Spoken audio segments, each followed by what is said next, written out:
So you've discovered ICT concepts and there's no going back. Once you see how the algorithm really moves the market, everything changes. You've realized how smart money manipulates retail traders, turning them into liquidity. But here's the problem. Even with all this knowledge, you still find yourself getting stopped out. You're not sure which liquidity you should be trading from or which you should be targeting. And that confusion can cost you big time. Trust me, when I first started trading ICT, I was so close to giving up. I just couldn't see the liquidity clearly. I'll show you exactly which liquidity you should be using to take a trade and the exact entry model that I've used to get funded over $600,000. We're going to go through everything step by step with chart examples.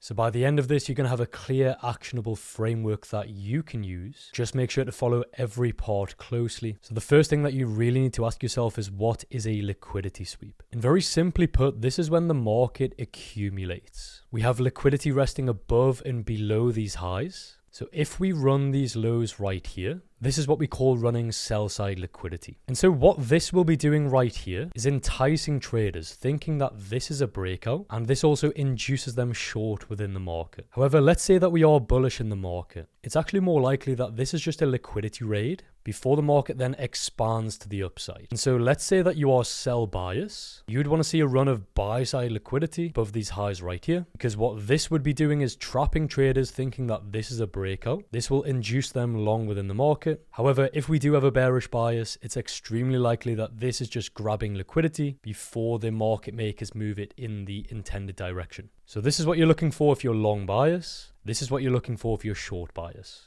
But this is all well and good, but the reason why traders fail is because they may see a run of sell-side liquidity, but they don't wait for the displacement once they've seen the liquidity sweep to confirm that this is the bottom and to confirm that institutions are actually getting involved in this market. You know, you can't just blindly go longing every liquidity sweep. You need to wait for a displacement out of the area. This is your confirmation right here. Vice versa, if you're looking for sells on this market, see a run of buy-side liquidity, we need to see a displacement out of this level to indicate that sellers are actually stepping back into this market. And therefore, this is a high probability setup and we can look at shorting this market. So it's extremely important that you wait for some sort of displacement or confirmation once you have seen the liquidity sweep. What's also extremely important is you don't just go trading every single liquidity sweep. When you're identifying liquidity, the highest probability level are previous session highs and previous session lows. So for example, this could be the Asian session high.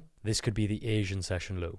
This could be the London session high. This could be the London session low. And so it's super important that we don't just take any random high or low, but you take the previous session highs and lows. And you may ask, why do we trade liquidity sweeps? And the simple answer is because this is how the market works. The market is always seeking liquidity. And then once it has sought liquidity, it then looks at distributing in price. So anybody that's day trading or intraday trading, you need to incorporate some form of liquidity into your entry model. The next question is, when should we be trading liquidity sweeps? This should be when the most amount of liquidity is actually in the market. So, just think logically, when is the most amount of participants active within the market? Because this is your answer. And this is during the London session. So from a New York perspective, that is 3 a.m. until 5 a.m. The next time when the most amount of liquidity is in the market is 8 a.m. until around 10:30 a.m. New York time. So you only want to be executing trades during these high volume sessions. And if you're trading outside of these kill zones, it's extremely unlikely that you have a low probability setup. Alright, so now let's look at a live trade example just so I can break this all down step by step. Alright guys, so you're going to have to hear me out right here. The first thing that we need is a directional bias. And this is where so many ICT traders go wrong. You can look at daily fair value gaps, 4-hour order blocks, 4-hour fair value gaps. However, that is a very subjective way to identify directional bias. And so the simplest way to identify directional bias is by simply using the 50, 100, and 200 exponential moving average. The 50 is greater than the 100, which is greater than the 200. This indicates that we are long bias on this market. And I know this isn't very conventional for a lot of you ICT traders, but I can assure you this will transform your trading. Okay, so we're long bias right here. Please keep that in the back of your mind. I've just removed the EMAs for simplicity. So because we're long bias, we're looking for this entry model right here, where we've built up liquidity. We've run the sell side liquidity. We're then looking for some form of displacement, and then we can look for a continuation to the upside. The confirmation confirmation needs to occur during a kill zone. So in this example, this is going to be the New York kill zone. However, the liquidity sweep can occur before the session. We have sell side liquidity right here below the Asia session low. Let me just mark that on in a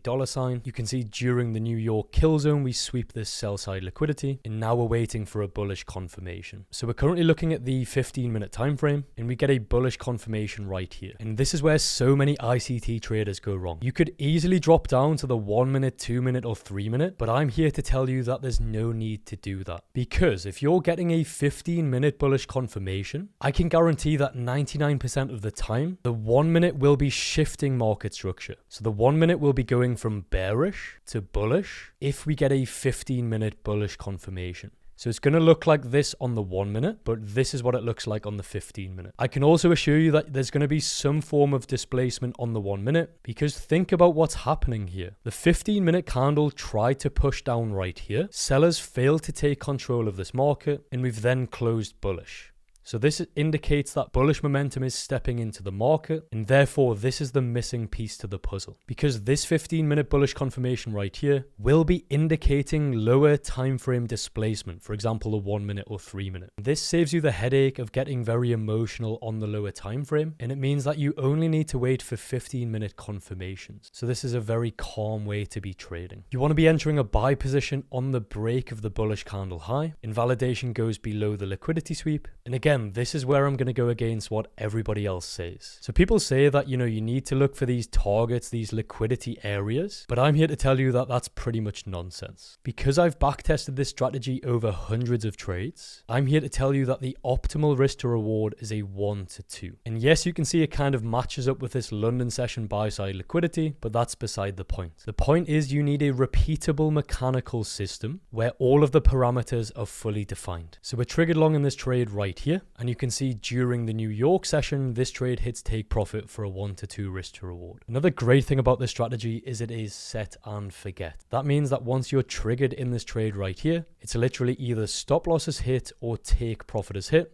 There's no micromanaging, there's no interfering. Another incredible thing about this strategy is it only requires around 15 to 20 minutes of chart time every single day. And again, it is fully mechanical and it's fully systematic. Just in case anyone's thinking that I'm cherry picking these trades, here's the analysis that was sent ahead of time to the exclusive community. Here's the exact entry that was also sent. And here is execution proof on screen right now. So this should clear up all of the misconceptions around liquidity, i.e. what liquidity areas should we be trading from? When exactly should we be trading liquidity? And why we actually trade liquidity in the first place? If you want to learn more, then make sure to check out my one-on-one mentorship. The link is in the description down below, where I guarantee to get you funded and consistently profitable in less than 90 days. Thanks so much for your time and support. Take care, guys. Bye-bye.